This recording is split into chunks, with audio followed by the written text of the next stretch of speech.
Dehradun express ट्रेनના general કોચમાં આગ પંચમહાલમાં મુસાફરોમાં સર્જાયો અફરાતફરીનો માહોલ ચાંપાનેર સમલાયા રેલવે સ્ટેશન પરની ઘટનામાં કોઈ જાનહાનિ નહીં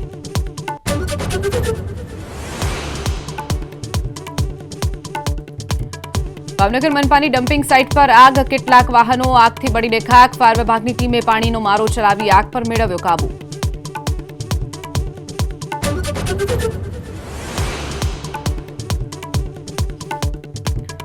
વડોદરાના પાણીગેટ રોડ પર લારી સળગાવ્યાનો અનીસ નામના શખ્સ પર આરોપ દાળના એક્સ્ટ્રા પૈસા માંગતા લારી સળગાવી હોવાનો મહિલાનો દાવો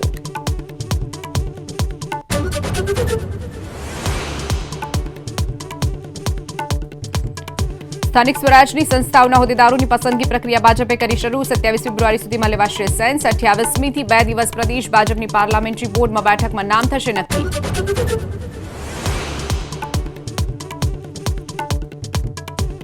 વર્ષ 1984ના દંગાના કેસમાં સજ્જન કુમારને આજીવન કેદ દિલ્હીની રાવ રેવન્યુ કોર્ટે સંભળાવી સજા ફાંસીની સજા આપવા પીડિત પરિવારોની માંગ